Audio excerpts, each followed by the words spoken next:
ஆனால் ரீசெண்டாக பார்த்தீங்கன்னா கிருகம்பாக்கத்தில் இருக்க கிரேஸ் சூப்பர் மார்க்கெட்டு தான் வந்திருக்கும். எதுக்கு வந்து பார்த்தீங்கன்னா அம்மா பொருள் வாங்கினாங்க அதுக்கு தான் வந்திருக்கும். ஆனால் அம்மா பார்த்தீங்கன்னா பக்கத்து செக்ஷனில் இருக்காங்க.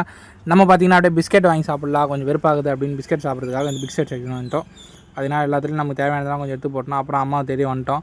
அம்மா பார்த்தீங்கன்னா இங்கே தானிய வகைகள்லாம் வாங்குறாங்க. எதுக்குன்னா ஒரு மாதிரி மாவு ஒன்று ரெடி பண்ணலாம் அப்படின்னு சொல்லிட்டு தான் அம்மா பார்த்தீங்கன்னா தானிய வகைலாம் வாங்கியிருந்தாங்க. அதெல்லாம் வாங்கிட்டு பில் போட்டு வந்துட்டோம். 3000 பொருள் மட்டும் வாங்கணுங்க. பார்த்தீங்கன்னா வீட்டுக்கு எடுத்துன்னு வந்து அந்த தானியத்தெல்லாம் பிரித்து அம்மா பார்த்தீங்கன்னா மாவு அரைக்கிறதுக்கு ரெடி பண்ணுறாங்க.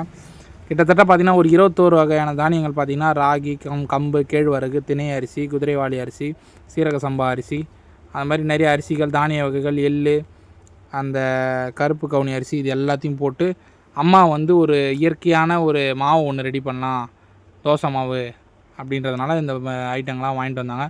இது மட்டும் பார்த்திங்கன்னா 3000 ரூபாய் செய்து எல்லாமே கிரேஸில் தான் வாங்கணும்.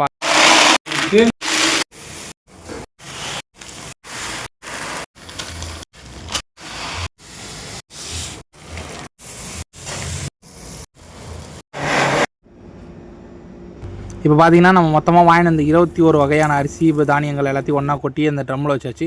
அதை அப்படியே மாடியில் வெயிலில் நல்லா காய வச்சுட்டு சுட இதில் வந்து அந்த பக்கெட்டில் கொட்டி அதை இன்னொரு பாத்திரத்தில் கொட்டி 2 பாத்திரமாக அதில் நம்ம மாவு மில்லில் போய் அரைச்சிட்டு வந்துட்டாங்க. கிட்டத்தட்ட பார்த்தீங்கன்னா ஒரு 10 கிலோ வந்து இந்த மாவு மாவு மில்லில் அரைச்சிட்டு வந்து பார்த்திங்கன்னா நைஸாக பவுடர் அரைச்சாச்சு.